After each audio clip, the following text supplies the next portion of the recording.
Bismillahirrahmanirrahim. Assalamualaikum warahmatullahi wabarakatuh. Selamat siang, salam sejahtera buat kita semua. Salam Om Swastiastu. Yang saya hormati teman-teman dari media, yang mohon maaf saya tidak bisa sebutkan satu persatu.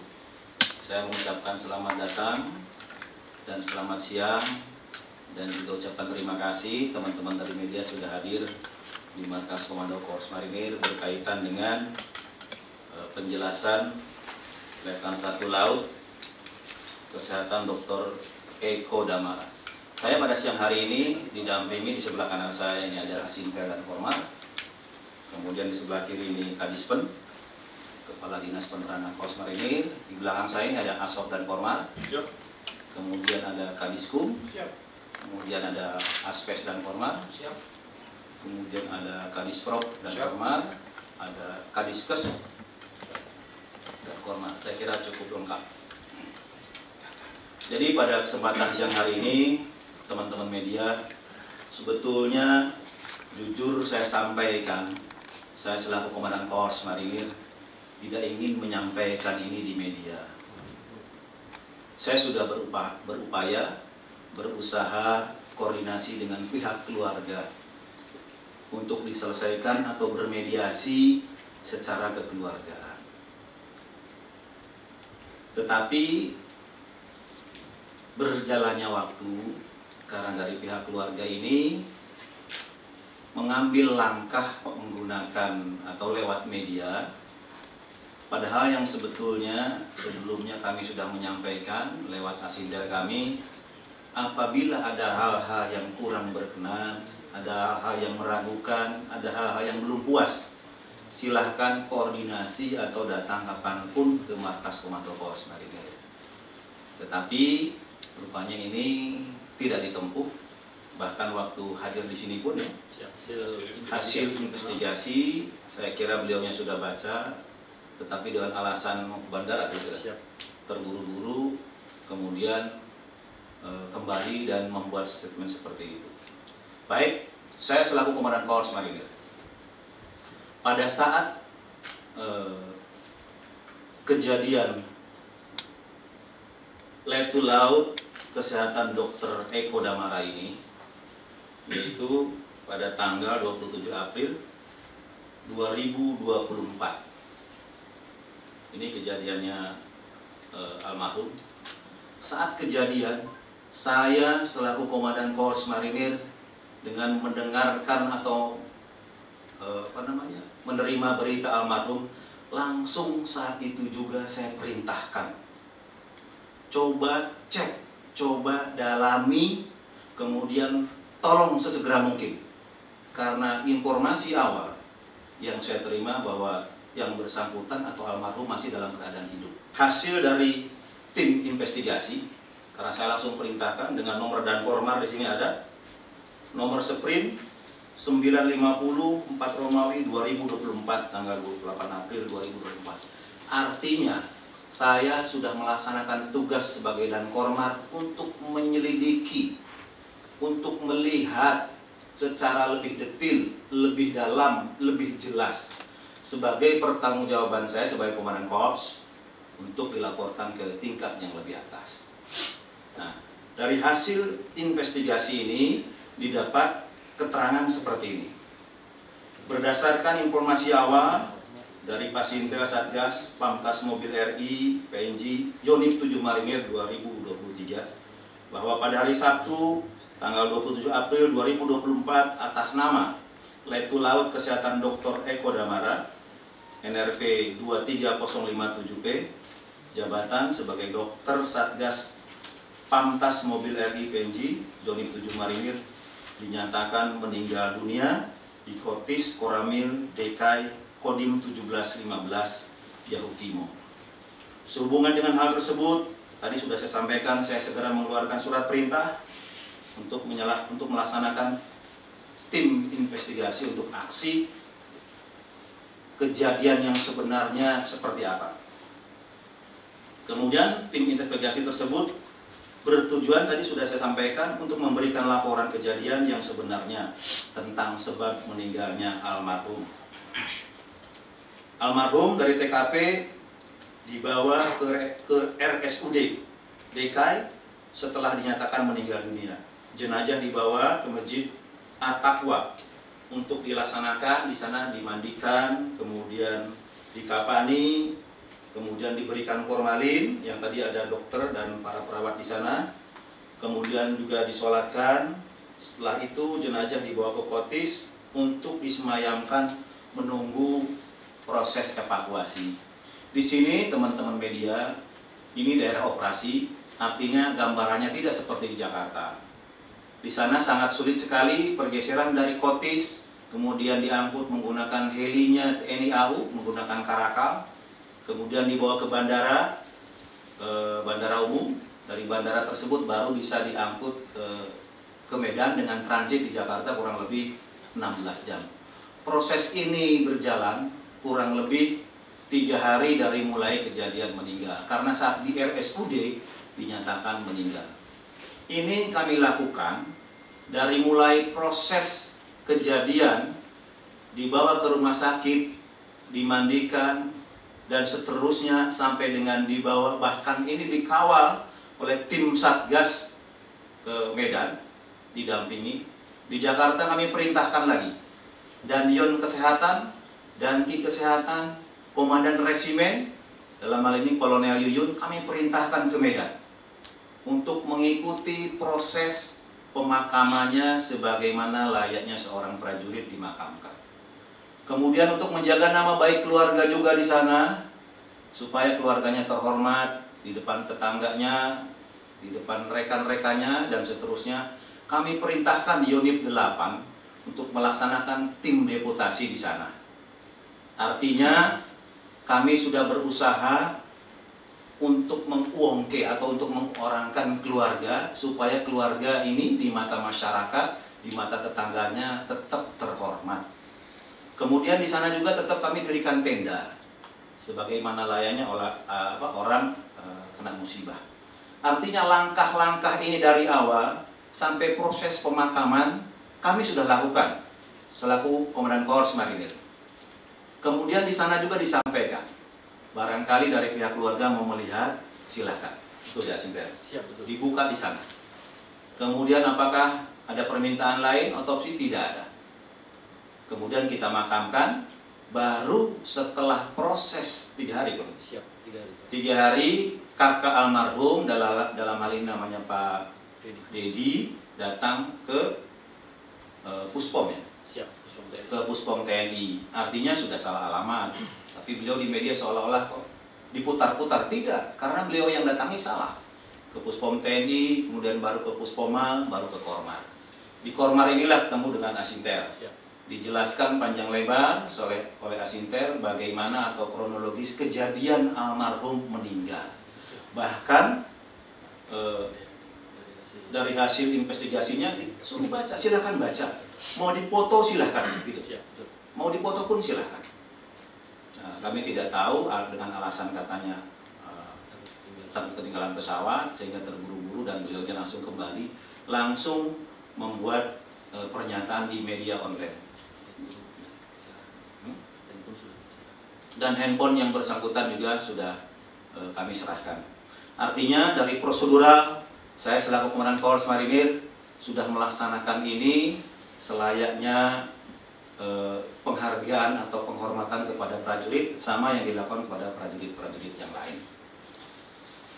Nah, yang kami sayangkan di sini dari pihak keluarga, selama proses ini dengan kami sudah menyampaikan silakan apabila ada keraguan, tapi ini tadi tidak ditempuh, tapi Pak Dedi malah menyampaikan di media online dengan pernyataan sepihak yang tidak ada koordinasi dulu dengan pihak kami, dan dalam penyampaiannya ini menurut kami itu beritanya tidak valid, banyak salah. Artinya data yang disampaikan beliau tidak berdasar. Yang pertama kami sampaikan, contoh misalkan beliau menyampaikan dari data yang bisa dipercaya bahwa TKP-nya adalah di kamar mandi. Kami dari Korps Marinir tidak pernah menyebutkan TKP di kamar mandi. Kami kejar dari siapa berita itu. Beliau tidak mau menyampaikan, hanya menyampaikan dari orang yang bisa kami percaya. Artinya tidak terbuka di sana. Padahal yang sesungguhnya kejadian adalah di ruangan kesehatan. Satu. Yang kedua, beliau menyampaikan di sini ada bukti lebam-lebam seperti di dekat mata, kemudian di tangan dan di punggung. Kami langsung cek koordinasi seperti yang ada di Zoom sekarang, kami undang sengaja ini. Beliau-beliau ini sudah disumpah, baik dokter maupun perawat, termasuk saya sendiri sebagai Komandan Polres Marinir disumpah sesuai agamanya masing-masing. Kami sudah sampaikan apa adanya. Di foto tidak ada sedikit pun lebam, baik di pelipis dekat mata maupun di tangan. Di sana foto saat dimandikan ada dan sudah kami kirimkan. Dan juga di sini ada bukti tambahan,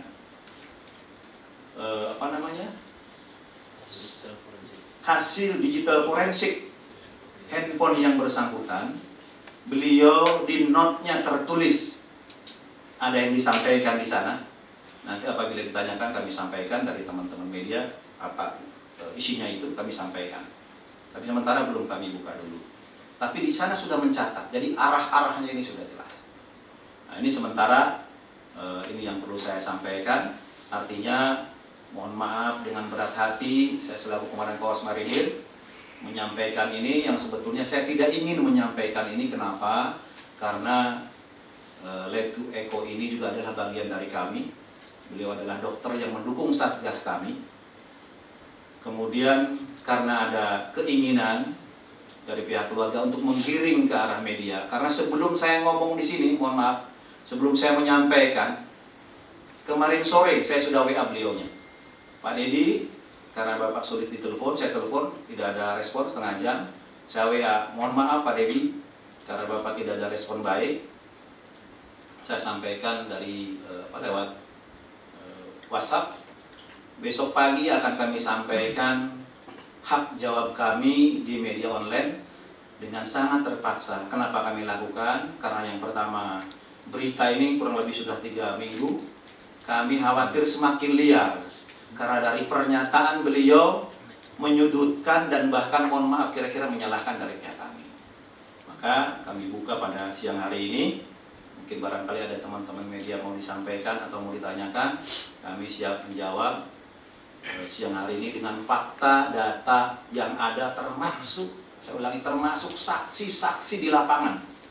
Hadir semua secara online, secara Zoom, bisa dilihat di sana ada dan satgas, ada dokter, beberapa dokter, ada perawat, kemudian ada juga yang memandikan dan seterusnya. Hadir lengkap. Sengaja saya hadirkan di sini supaya tidak ada pertanyaan lagi, supaya tidak liar. Jadi siang hari ini saya minta semuanya bisa clear. Jadi bagaimana duduk persoalan yang sebenarnya adalah seperti ini. Saya kira keterangan singkat saya demikian. Mungkin dari teman-teman media ada yang mau ditanyakan, silakan. Di sini saya dibantu ada Kadispen, ada Asintel dan juga teman-teman yang lain bisa memberikan penjelasan. Silakan. Dari Mas siapa? Izin Pak, saya Walda dari Antara. Dari Antara, silakan Mas. Pertanyaannya, jadi dari penyelidikan yang dilakukan oleh jajaran dari penyelidikan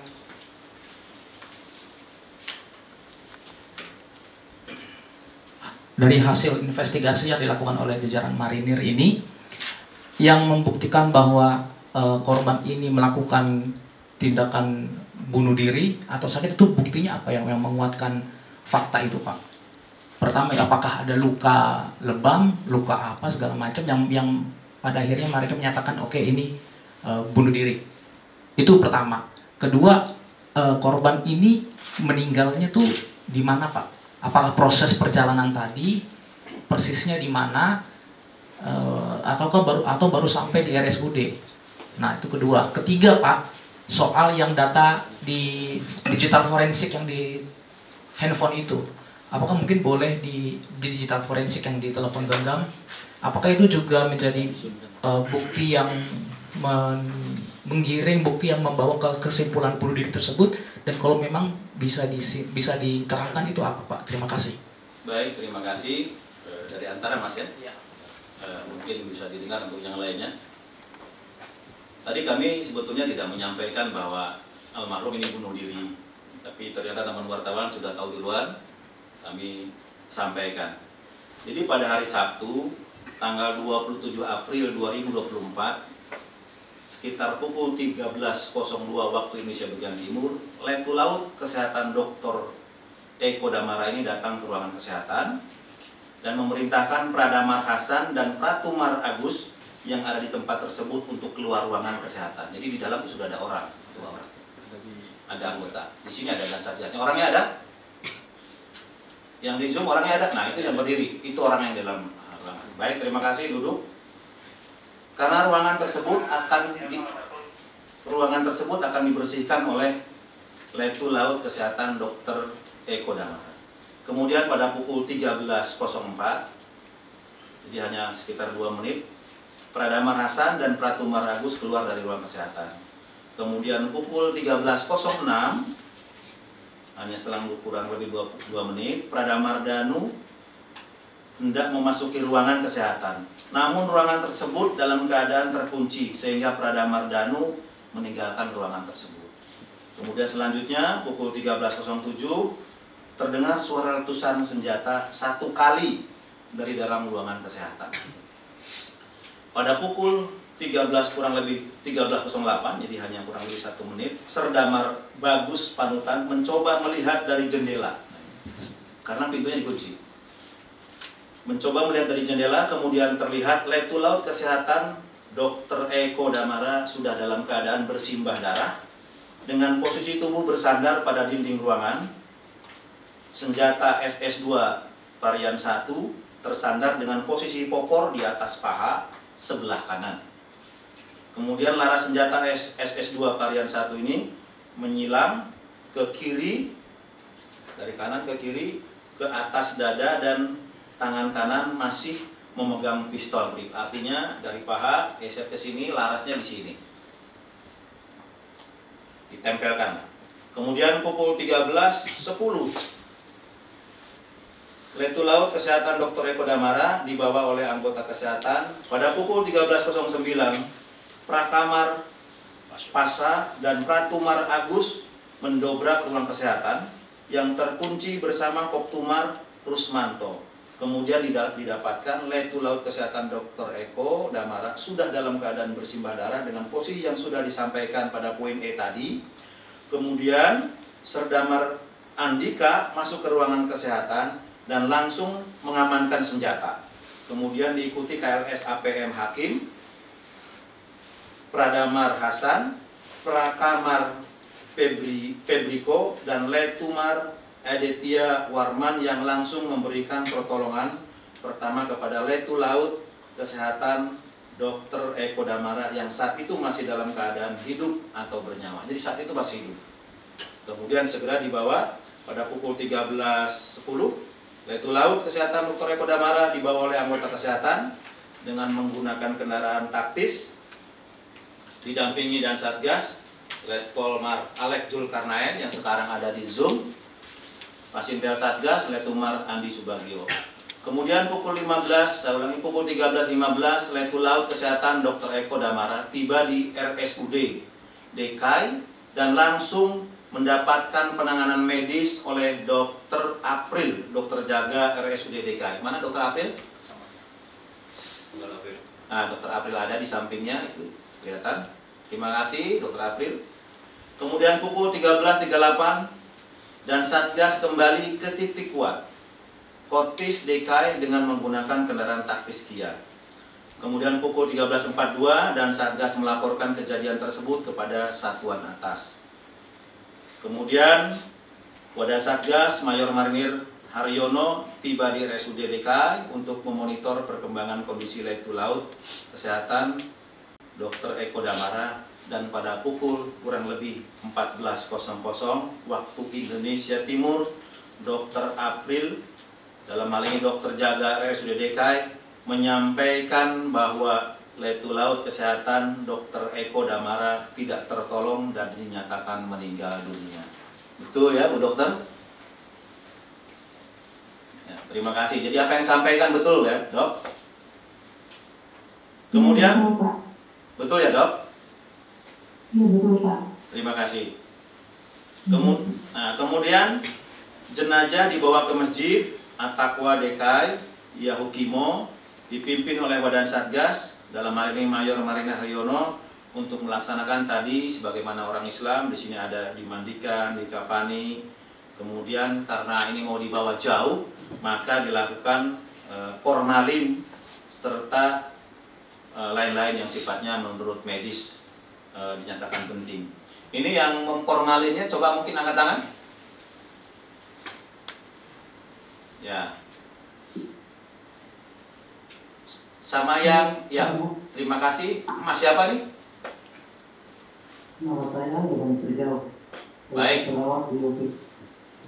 Yang memandikan angkat tangan. Yang memandikan Pak siapa? Tidak sana. Muhammad Ilham. Muhammad Ilham. Baik, terima kasih. Karena di dalam pernyataan media yang disampaikan kakak almarhum, disampaikan di sana ada lebam-lebam di sebelah kiri, saya ulangi, bukan sebelah kiri, dekat mata, kemudian di lengan, di punggung. Nah, ada seperti sundutan rokok. Ini saya minta tolong dijelaskan sejelas-jelasnya. Mungkin saat memandikan bisa terlihat apa betul ada lebam-lebam di punggung, di belakang, kemudian di dekat mata, dan juga di tangan. Kalau lihat di foto saya, lihat tidak ada. Cuman sayangnya foto saya yang punggung tidak ada fotonya, karena memang niat kita tulus ikhlas untuk menolong jenazah secepatnya.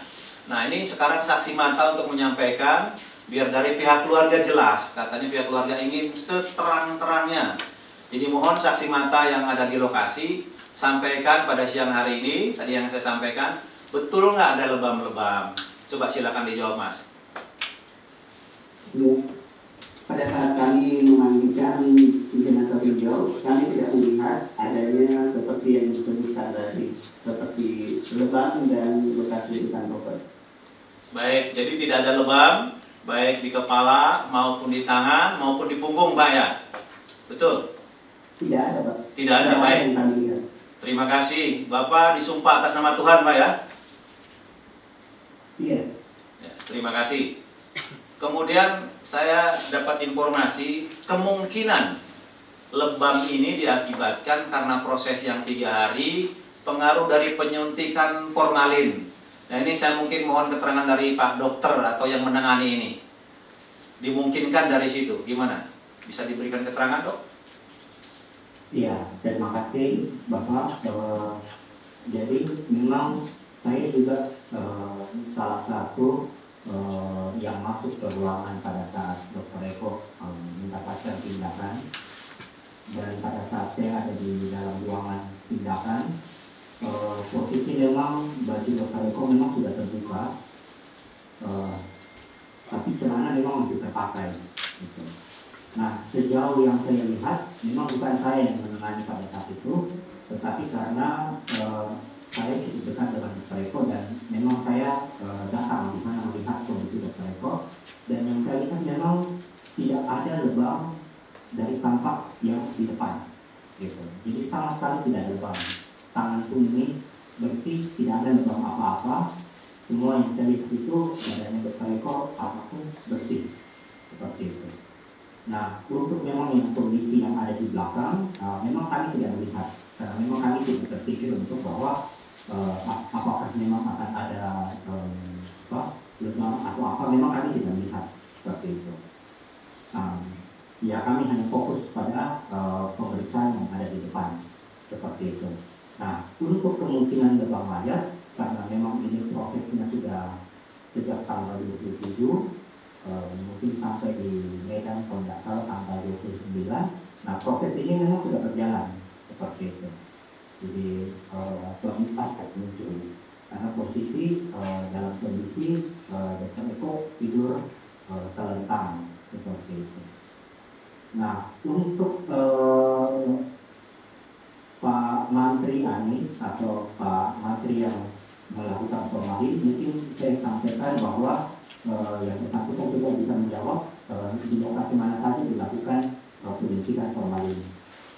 Terima kasih, Dok. Yang formalin dulu silakan. Untuk proses formalinnya, sempat saya cari urat untuk melakukan formalin, jadi sempat dibagi dengan tangan kiri sama dengan tangan kanan. Jadi ada lakukan formalin. Dan untuk tubuh-tubuh yang bagian bagian lain saya tidak sempat buka sinyal karena saya sudah kasih tahu sama Pak Haji mereka. Saya cuma ini bagian tangan saja. Kalau bagian kaki, kepala saya tidak. Sudah itu waktu Pak Seto suntik trauma itu sudah dikapani memang. Jadi cuma saya bisa siapa kami cuma dengan itu dia punya tangan kanan sama tangan kiri. Di bagian lengan dengan tangan kanan sama tangan kiri. Dipasang di siku. Ya, terima kasih. Mungkin yang memandikan bisa menyampaikan. Silakan Pak, yang memandikan. Buat kami memandikan, melihat bagian belakang dengan bagian depan, tapi kami tidak melihat adanya seperti yang disebutkan tadi, seperti bekas lubang dengan yang lain-lain itu tidak ada bekas luka. Karena kami memandikan, jadi tubuh itu kita balik dari bagian belakang, kemudian bagian depan, dan yang kami lihat tidak ada tanda-tanda itu. Kebetulan saya sendiri juga yang melepaskan celana beliau sebelum dimandikan, jadi pada saat itu tidak ada tanda-tanda itu yang kami lihat. Mungkin itu saja. Baik Pak, terima kasih. Mohon sekali lagi Pak, nama jelas Bapak Pak, diulangi nama jelasnya. Nama saya Muhammad Ilham. Muhammad Ilham. Ya. Sehari-harinya sebagai apa Pak? Saya guru ASN di SD Negeri 1 DKI. Guru ASN. Baik Pak, saya selaku Komandan Korps Marinir menyampaikan terima kasih dan rasa hormat yang luar biasa kepada Bapak sudah memberikan keterangan atau penjelasan sejujur-jujurnya apa adanya bahwa di tubuh korban tidak ada sedikit pun luka lebam sebagaimana yang disampaikan oleh kakak almarhum, dalam hal ini Pak Dedi. Bapak yang memandikan melihat langsung bahwa di kepala, di tangan, di badan, di kaki, di belakang tidak ada luka lebam. Terima kasih Bapak. Jadi mungkin nanti pihak keluarga biar jelas, karena foto yang difotokan pihak keluarga ini sudah 3 hari. Foto sebelum itu saat proses pemandian sama sekali tidak ada lebam. Terima kasih Pak.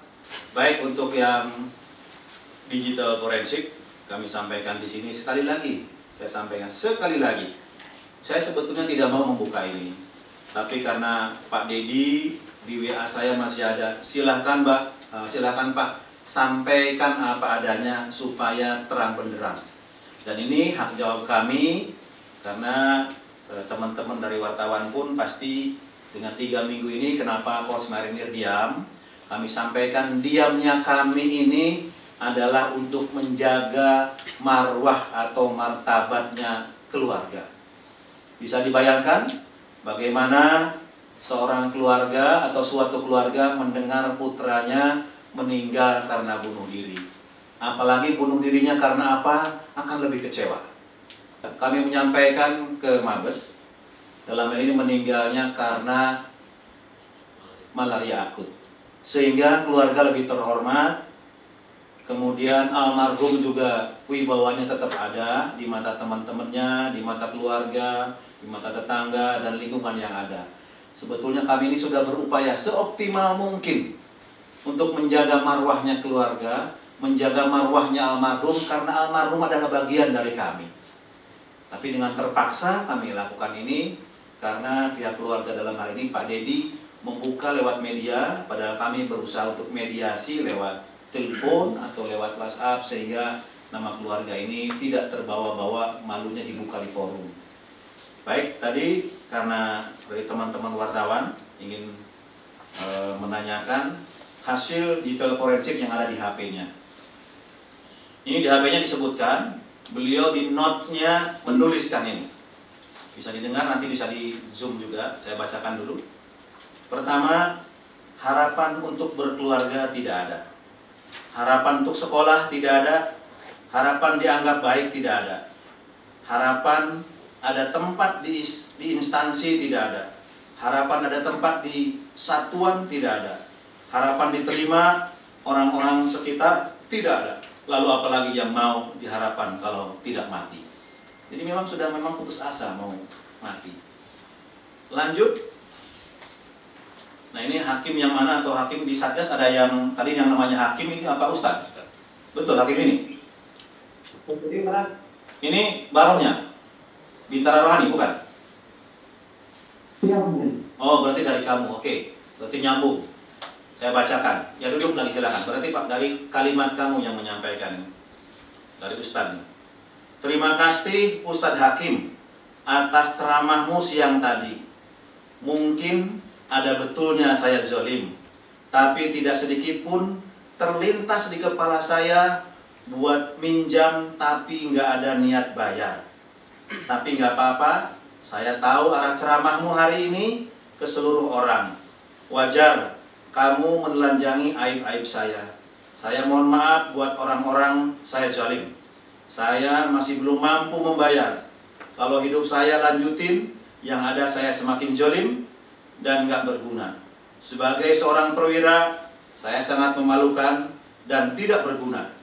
Merugikan banyak orang, tidak layak hidup, hanya menjadi beban buat Satgas dan merusak nama baik Satgas, terutama komandan Satgas. Saya tidak akan sedikit pun ada niatan menjelekkan nama kalian, membuat nama kalian jelek, tidak ada. Tapi karena saya sudah gak sanggup menyelesaikannya, biarlah saya bayar pakai nyawa. Agar kalian semua puas, perwira, dokter, tukang utang yang jadi beban, perusak, tidak berguna dan memalukan ini mati. Jadi, oke, saya lanjutkan.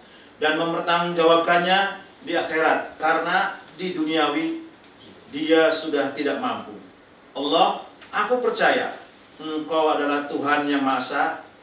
Akan ada penghakiman dan konsekuensi dari segala tindakanku. Aku pasrah dan mohon ampun padamu dan siap menerima konsekuensi hukuman darimu. Semoga suatu waktu kelak aku bisa mendapat ampunanmu dan mendapatkan syafaat dari Rasulullah SAW. Aku tidak menyesal kau hukum karena aku salah. Sampai kapanpun aku bersaksi tidak ada Tuhan selain Engkau, ya Allah, dan Nabi Muhammad utusanmu, ya Allah. Allahu Akbar. Ini yang ditulis di note HP yang bersangkutan. Jadi kalau kita rangkaikan dari cerita ini semuanya berkaitan ataupun nyambung. Ada lagi? Ini sudah kami sampaikan. Bisa di zoom juga, silakan kalau mau.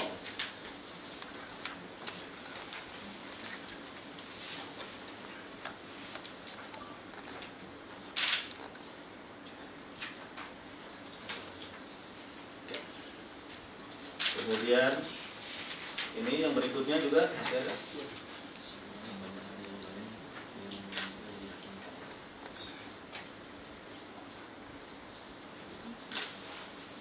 Oke. Oke, Bapak.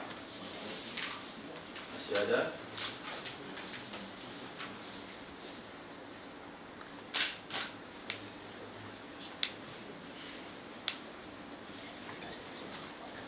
Ya, ada lagi?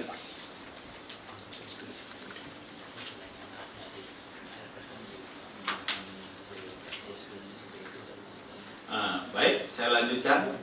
Jadi dari hasil note yang ada di HP masih belum lengkap, tadi saya sampaikan.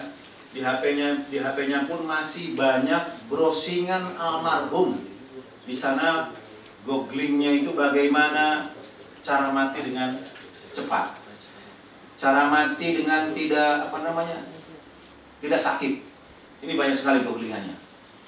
Ini dari 1 minggu sebelumnya. 1 minggu sebelumnya almarhum meninggal. Kemudian juga di sini di googlingnya juga banyak beliau atau almarhum ini googling masalah judi online, downloadnya judi online. Jadi nyambung. Kenapa yang bersangkutan bunuh diri? Jadi kalau saya lihat karena Satgas dari yang pesan beliau sampaikan, Satgas ini 3 minggu lagi kembali. Beliau ketakutan dengan keadaan karena harus mengembalikan, sementara belum siap. Dan mohon maaf, dengan sangat terpaksa juga kami sampaikan. Jadi biar jelas semuanya, biar runtun. Utang almarhum cukup lumayan. Di sini ada catatannya.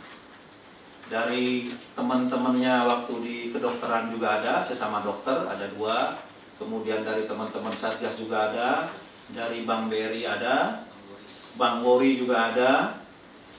Artinya beliau tidak sanggup untuk mengembalikan karena pinjam uang juga sempat mengelabui dinas, pinjam uang alasannya untuk menutup yang di satuan sebelumnya. Ternyata tidak dibayarkan juga, malah dimasukkan ke rekening beliau yang baru ya, di BRI. Akhirnya uang itu tidak berbentuk barang, karena di Satgas pun tidak beli apa-apa. Di keluarganya pun tidak terima apa-apa. Digunakan untuk judi online. Harapannya tugas di sana bisa mengembalikan uang, ternyata tidak, waktu semakin habis, sehingga mengambil langkah seperti ini. Ini yang sangat sayangkan. Saya juga selaku Komandan Satgas, saya sangat kecewa dengan langkah atau tindakan almarhum, karena kita di sana sedang fokus memerangi separatis, memerangi kalau sekarang bisa disebut mungkin OPM atau KKB, semua fokus ke sana. Dan di akhir penugasan itu kita ekstra hati-hati, karena di saat itulah biasanya prajurit lengah. Dengan dapat berita itu, jujur saya sampaikan, saya sangat kecewa, tapi saya berusaha sabar, berusaha tenang. Proses kewajiban saya selaku komandan saya lakukan mulai dari Papua sampai antarkan ke keluarganya.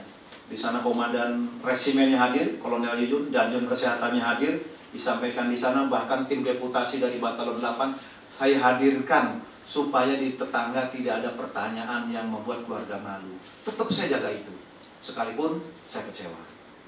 Tetapi saya lebih kecewa setelah kakak kandungnya dalam hal ini Pak Dedi menyampaikan di media online, padahal kami sudah terbuka, tolong tanyakan kalau memang tidak puas. Bahkan 2 atau 3 hari yang lalu kami sudah WA, apabila Bapak tidak yakin, ayo bersama-sama dengan kami yakin. Saya sebelahan saya WA, saya ke pamannya juga WA, ke Pak Edi. Ayo bersama-sama kita ke TKP, kita datangi. Sekalian yang di warung di sana yang diutangi, di sana ada warung dekat Koramil, ada sekian juta. Kemudian teman-temannya betul nggak, silakan tanya. TKP-nya bisa dilihat, apa di kamar mandi, apa di situ. Di kamar mandi sedikit pun tidak ada bekas darah dan lain. Ada di ruangan yang tidak ada orang yang masuk sampai hari ini. Bekas pelurunya pun bisa uji balistiknya ada di situ. Kenapa saat itu tidak dilakukan forensik, otopsi? Di sana daerah operasi. Tidak ada dokter khusus untuk visum, tidak ada. Ada. Dan juga kita butuh cepat. Kita ingin mengembalikan almarhum ini dengan proses secara Islam, dikembalikan ke keluarganya. Dengan cepat aja ini sudah 3 hari. Tapi mungkin dengan proses seperti itu, ada mungkin dari Pak Dokter mau menyampaikan tadi, silakan. Iya, terima kasih Bapak. Jadi memang kami di Rumah Sakit DKI tidak melakukan otopsi atau pemeriksaan dalam karena memang kami tidak ada dokter spesialis forensik untuk melakukan pemeriksaan otopsi atau pemeriksaan dalam tersebut. Jadi yang kami lakukan hanya untuk penanganan luka, terus kami tutup supaya tetap tutup seperti semula, lalu yang seperti yang tadi diceritakan dimandikan, dikapani, dan mungkin. Baik Dok, terima kasih. Saya juga jelas kenapa tidak lakukan itu. Pertama karena di daerah operasi dengan segala keterbatasan. Kemudian yang kedua, proses kejadian itu sangat jelas. Tidak ada siapapun di sana. Di sana hanya beliau sendiri di dalam kamar mengunci ruangan.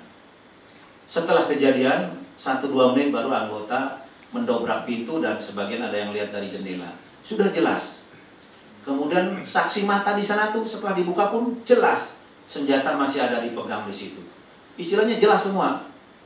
Saya kira saya dengan keyakinan tidak perlu harus melakukan otopsi.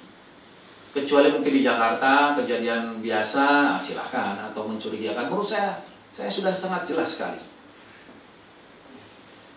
Dan seandainya misalkan ada yang curiga atau di pemikiran saya ataupun di staf saya tidak akan menunda, saya akan lakukan langsung.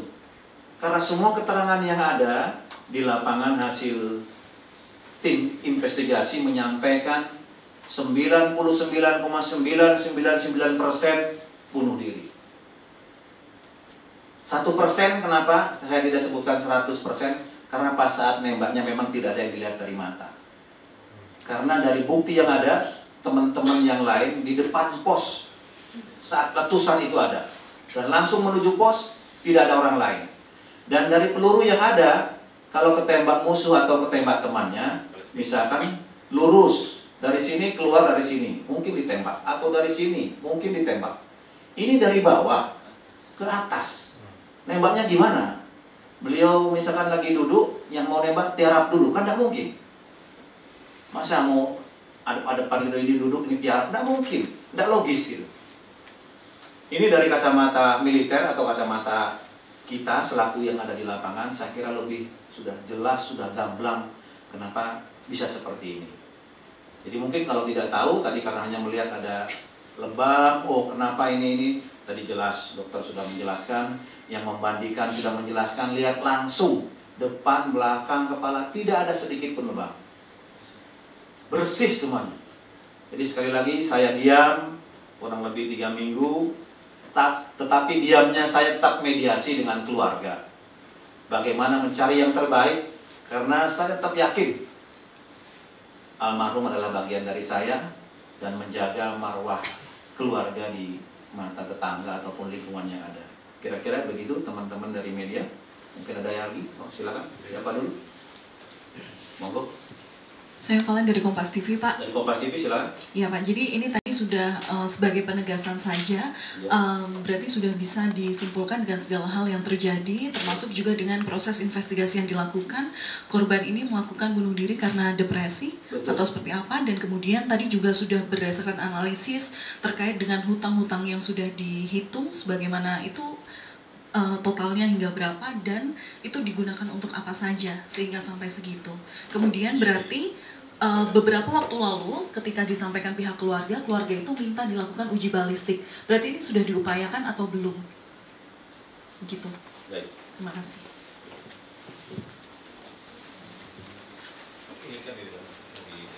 Nah, ini utang-utangnya. Silakan, mungkin mau di-zoom boleh. Ada 2 ya, daerah operasi dengan di garis belakang, ada 2. Ini yang pertama di daerah operasi. Di daerah operasi ini ada 177.324.400 rupiah. Kemudian di garis belakangnya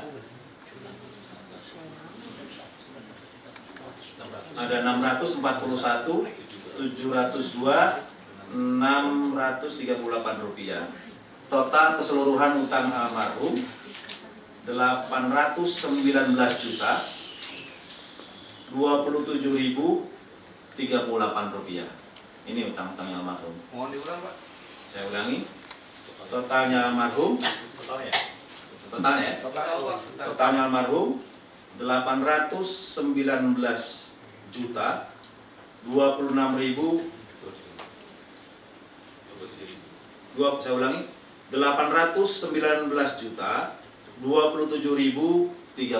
rupiah. Semuanya judi online ya, Pak, ya? Perputaran uangnya, Pak? Nah, untuk pastinya habisnya di situ semua, saya tidak bisa memastikan di sini. Tetapi dari browsing yang ada, downloadnya yang ada dari almarhum, semuanya di judi online di situ. Kenapa saya sampaikan seperti itu? Karena beliau tidak beli barang apapun di daerah operasi, tidak ada yang dibeli. Kalau pengakuan terhadap rekannya itu kan juga meminjam uang ke rekan juga kan, Pak? Ya. Dan itu pengakuannya untuk apa? Alasannya, Pak. Alasan untuk pinjam uangnya itu. Enggak bilang. Hanya pinjam gitu saja. Tidak bilang, hanya pinjam. Pokoknya pinjam karena mungkin perwira dikasih. Gitu. Namanya kan anggota yang ada di sana merasa perjuangan, merasa sama-sama di daerah operasi butuh dikasih. Jadi tidak disampaikan untuk apa, karena kebetulan beliau ini juga agak ini apa namanya, tertutup, sering mengurung diri, sering di dalam kamar. Kalau keterangan dari teman-teman yang ada di lapangan, betul nggak dan Satgas? Betul, Komandan. Nah, silakan mungkin ada yang mau disampaikan. Ibu menyampaikan terkait dengan kehidupan sehari-hari daripada almarhum, Komandan. Kami menyampaikan bahwasanya kehidupan sehari-hari almarhum masih berbaur dengan seluruh anggota dan masih tegur sapa, termasuk terhadap warga sekitar dan termasuk dengan pihak rumah sakit, itu masih komunikasi. Untuk tanda-tanda terkait dia atau almarhum itu mau melaksanakan bunuh diri pun kita seluruhnya yang berada di sini tidak mengetahui dan tidak ada tanda-tanda sedikit pun. Kemudian pada saat menjelang bunuh diri, tanda-tandanya yang kami terima adalah dari anggota 2 orang yang diperintahkan untuk pergi meninggalkan ruangan. Kemudian ruangan tersebut akan dibersihkan oleh almarhum sendiri. Demikian, Komandan.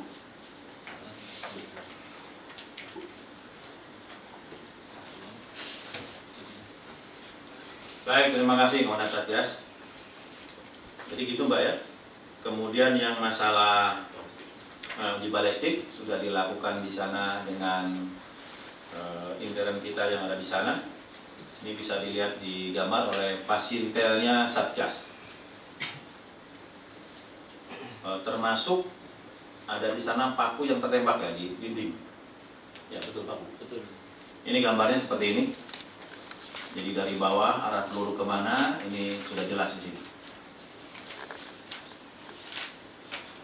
Berarti hal ini sebenarnya sudah dilakukan sebelum keluarga meminta ya Pak ya? Sudah. Tanggal berapa Pak itu juga dilakukan? Ini dilakukan pasti investigasi ya. Siap. Satu hari setelah pelaksanaan. Setelah peristiwa ya Pak Ya, setelah peristiwa betul.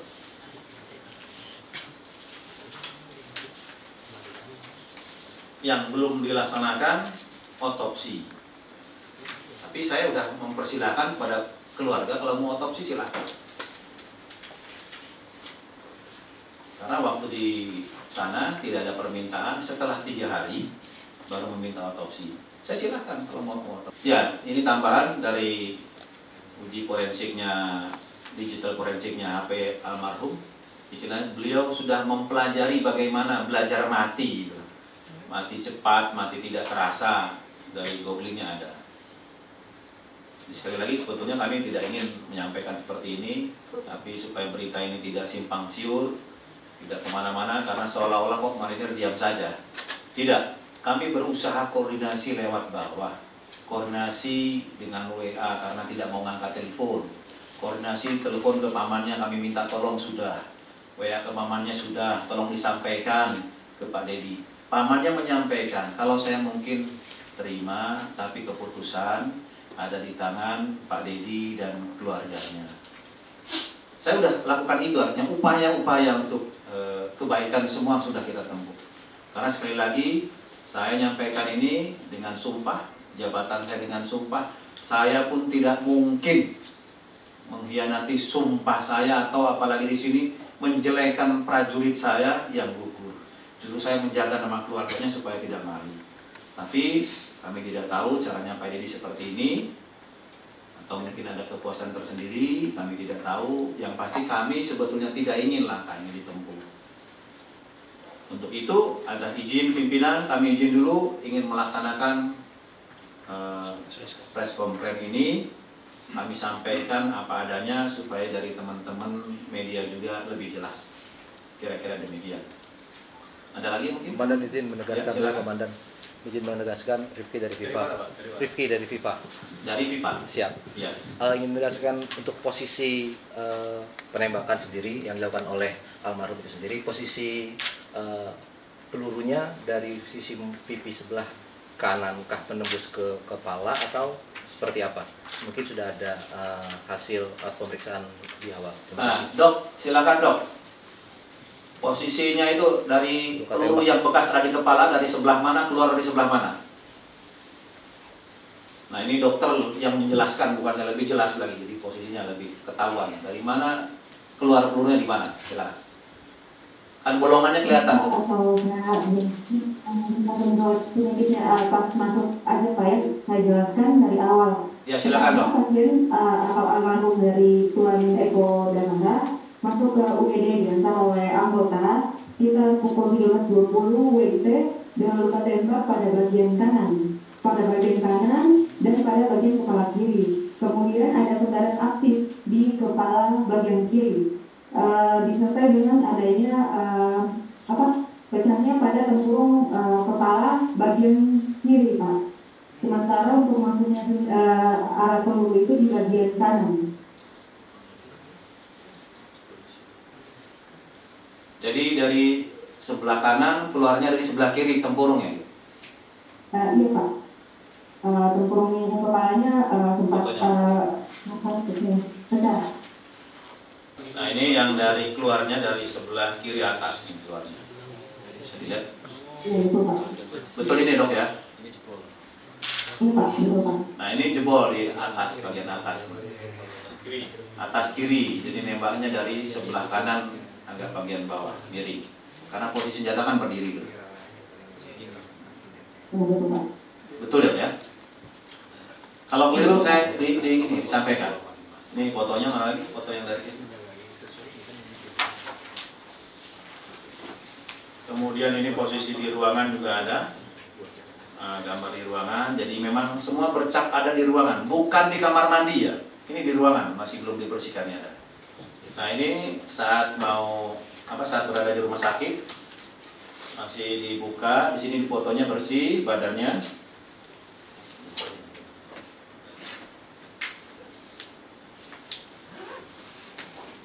Ini juga bersih, lihat tidak ada biru-biru atau luka lebam, tidak ada. Posisi miring saat dimandikan ini ada, tidak ada lebam. Posisi terlentang saat dimandikan juga ada, tidak ada birunya.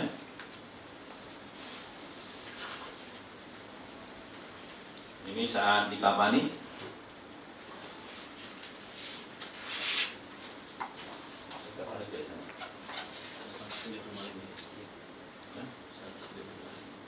Nah ini saat di formalin nih. Ya, yang Bapak formalin tadi nih Bapak ada fotonya. Betul ya Pak ya?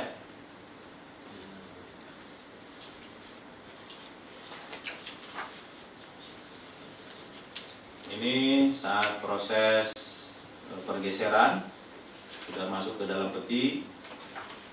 Ini masuk ke dalam ambulan. Proses masuk ke dalam ambulan.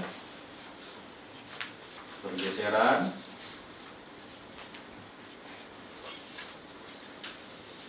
Ini saat mau disolatkan di masjid.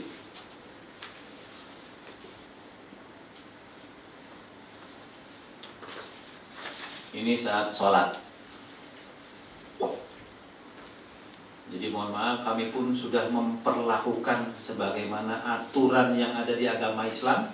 Kalau almarhum adalah agama Islam, kami sesuaikan dengan ini. Kita sholatkan juga. Jadi sebelum diberangkatkan ke Medan, kita sholatkan di sana. Setelah disolatkan baru dibawa untuk menuju bandara. Nah ini proses pemakamannya di sana.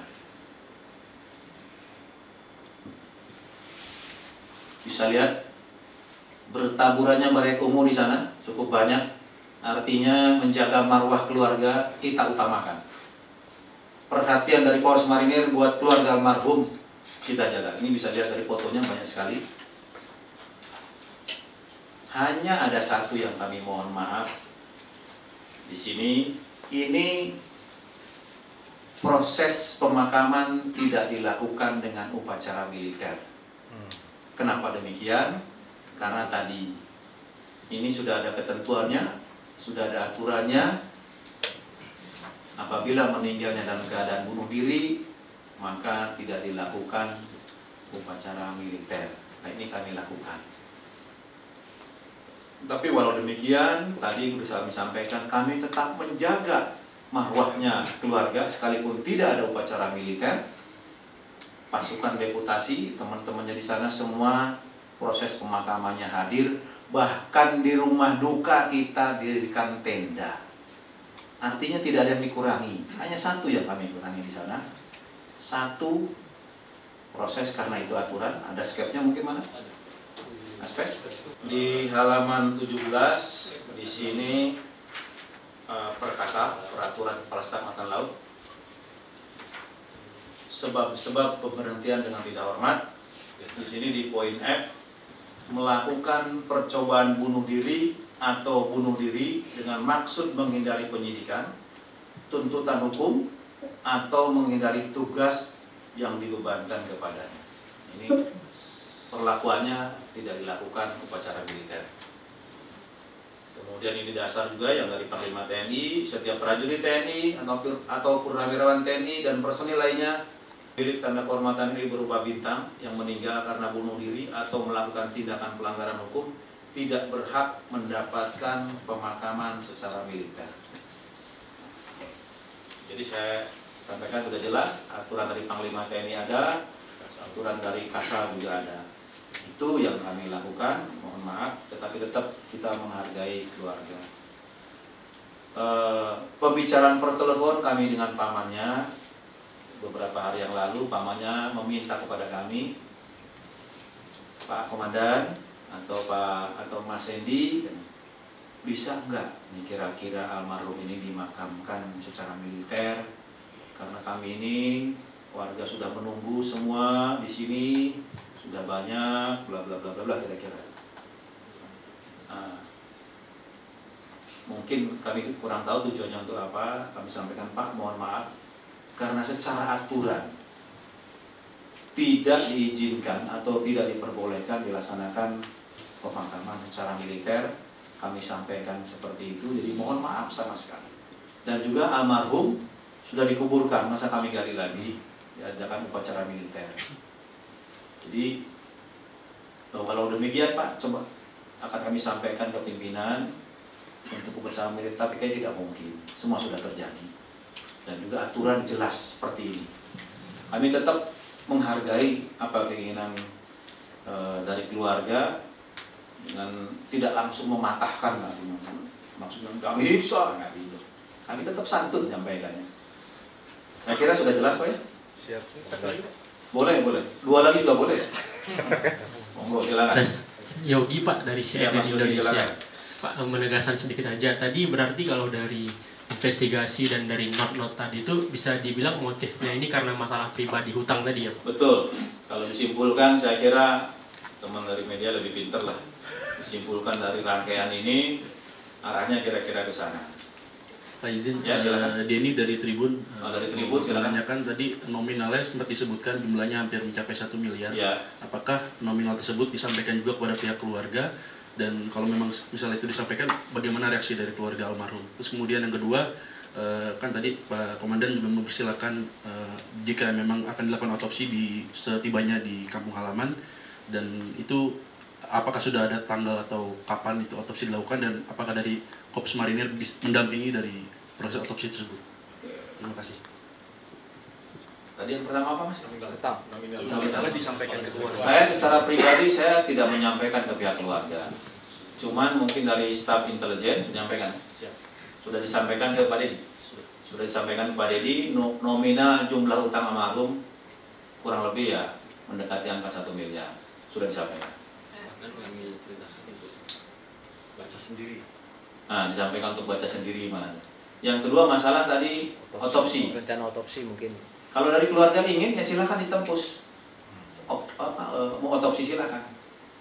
Karena kami tidak melakukan itu, menurut kami sudah yakin bahwa itu bunuh diri. Kenapa harus otopsi? Kalau menurut kami. Kalau dari keluarga masih ada keraguan, silakan mungkin lakukan dengan ketentuan atau jalur yang ada untuk menempuh otopsi ini. Karena dari data, fakta, saksi yang ada secara Zoom ini, kami semakin yakin dari yang tadi 99%, kami nyampaikan sekarang 100%, beliau adalah meninggal karena bunuh diri.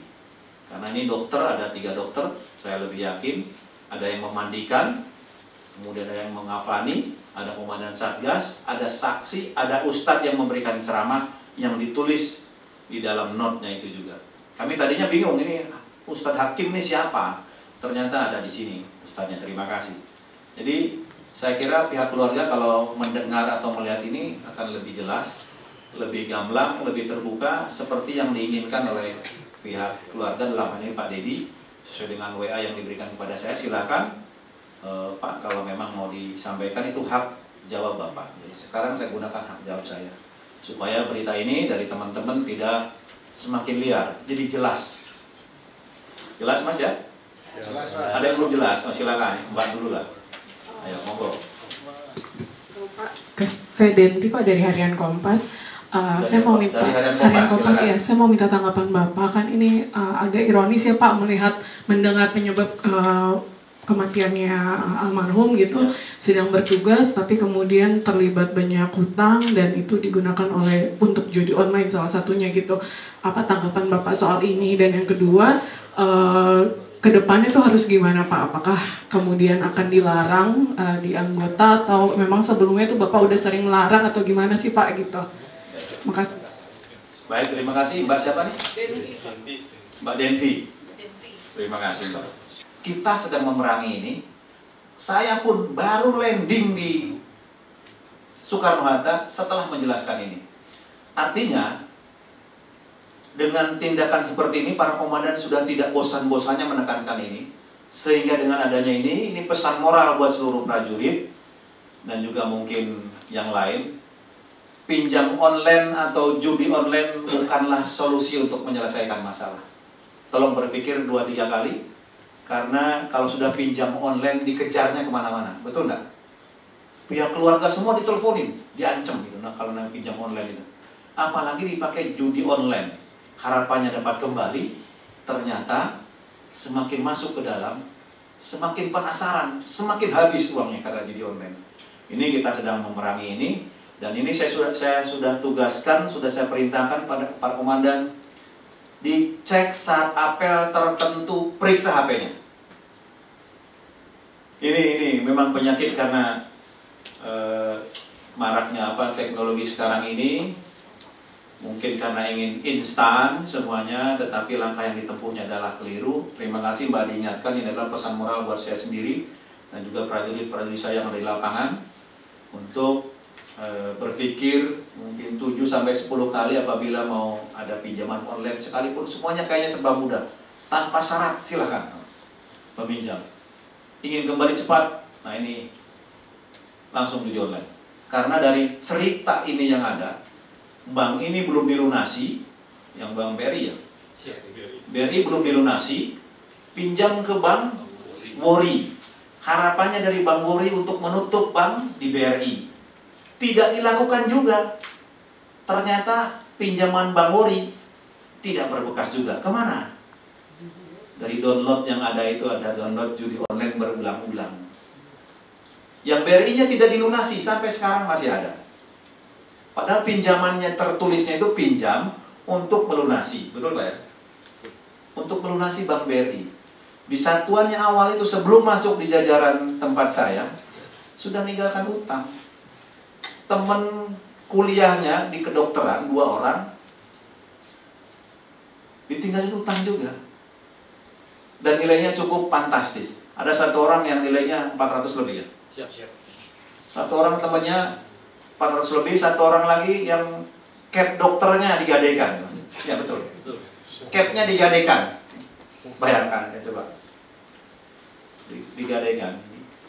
Jadi mohon maaf sekali lagi, saya buka apa adanya biar kenapa bisa sampai nekat bunuh diri? Karena itu dari depresi yang bertumpuk semua dan curhat di situ atas disampaikan tadi ustadznya bahwa ini akhirnya ngambil langkah yang ditulis di note-nya. Untung nulis di note gitu. Jadi kita bisa selidiki, kita kaitkan, nyambung semuanya. Jelas Mbak ya? Apa masih kurang jelas? Sudah? Terima kasih kalau sudah jelas. Tadi satu lagi Mas, monggo. Izin dan Korban, saya Nirmala dari Kompas.com. Nirmala dari Kompas.com. Disebut motif pertamanya malaria ya, ya. Komandan ya. Itu mungkin bisa dijelaskan sudah berapa hari malaria di lokasi dan gimana penanganannya? Kan beliau juga almarhum juga prajurit kesehatan seperti itu. Kemudian yang kedua, kronologi ambil itu senapan sudah berada di ruang kesehatan atau ngambil dari luar, kemudian jenis senapannya apa yang dibawa oleh terima kasih dan ya baik. Kalau malaria itu sebetulnya upaya kita untuk menjaga nama baik keluarga. Jadi kejadian yang sesungguhnya kan bukan malaria, yaitu tadi yang sesungguhnya yang tadi saya sampaikan. Cuman karena saya sayang dengan keluarga, saya menjaga nama baik keluarga, saya menjaga nama baik almarhum, marwahnya almarhum di mata tetangga dan saudara-saudara atau tetangga. Karena almarhum nanti datang ke sana, apabila terdengar meninggalnya karena tadi yang saya sampaikan, lebih malu. Coba saya sampaikan ke teman-teman, lebih malu mana meninggal karena malaria dengan meninggal bunuh diri karena judi online? Coba, lebih terhormat yang mana? Malaria kan? Makanya saya buat beritanya malaria, bukan dibuat ditulis, maksudnya disampaikan di apa namanya, di laporan lah, di laporan seperti itu. Kalau di sana mungkin sama perwakilan disampaikan bahwa yang sesungguhnya adalah meninggalnya karena bunuh diri. Nah, karena disampaikan itu mungkin dari pihak keluarga ada sesuatu yang meragukan sehingga dicari-cari kenapa. Sebetulnya kalau pihak keluarga menyampaikan dengan kita komunikasi lebih enak, saya pun tidak akan membuka ini. Karena Pak Dedi membukanya lewat media online, kami pun institusi tidak ingin dipojokkan apalagi disalahkan. Jadi dengan 3 minggu kami diam, berkomunikasi tidak ada solusi, kami sampaikan seperti ini. Yang kedua untuk senjata sudah ada di dalam ruangan. Dokter tidak dibekali dengan pistol. Saya ulangi, dokter tidak dibekali dengan pistol, dokter hanya membawa senapan. Takutnya nanti kok kalau bunuh diri kok kenapa pakai senapan? Kok nggak pakai pistol aja gampang gitu. Beliau tidak memegang pistol, jadi hanya memegang senapan. Ini senapannya SS2 varian 1. Jelas Mas? Oke. Mungkin masih ada lagi? Jangan sampai meninggalkan ruangan ini nanti mau bertanya-tanya. Saya ingin clear sekarang. Clear, Komandan. Clear kan? Clear. Baik, memang kalau clear, teman-teman dari media, saya ucapkan terima kasih banyak. Dan juga teman-teman ini dari dokter RSUD mana tadi? DKI. Teman-teman dari RSUD DKI, terima kasih Pak Dokter, Bu Dokter. Kemudian yang memandikan, yang mengkafani, yang memberikan formalin, Komandan Satgas, dan seluruh di sini ada Pak Ustadz Hakim, semua hadirin yang hadir yang sudah memberikan keterangan yang sebenar-benarnya dan sejelas-jelasnya dari proses almarhum menembakkan dirinya di ruangan karena saat itu masih hidup, langsung segera dibawa ke RSUD sampai proses semuanya dimandikan, dikafani, disolatkan, dibawa menggunakan heli, kemudian pesawat dan diterbangkan transit di Jakarta kurang lebih 16 jam, kemudian baru terbang ke Medan sampai dengan proses pemakaman berjalan dengan baik. Saya terima kasih. Mudah-mudahan amal ibadah Bapak Ibu sekalian dicatat oleh Allah Subhanahu wa taala dan diberikan ganjaran atau pahala yang berlipat ganda. Mudah-mudahan niat kita yang bagus ini menjadikan nilai ibadah buat kita semua. Amin. Sekali lagi mohon maaf apabila ada kekurangan. Saya Komandan Polres Marinir beserta seluruh jajaran mohon maaf apabila ada hal yang salah penyampaian. Sekali lagi teman-teman bisa klarifikasi atau bisa ditanyakan ke kami kapan saja. Terima kasih. Assalamualaikum warahmatullahi wabarakatuh. Waalaikumsalam.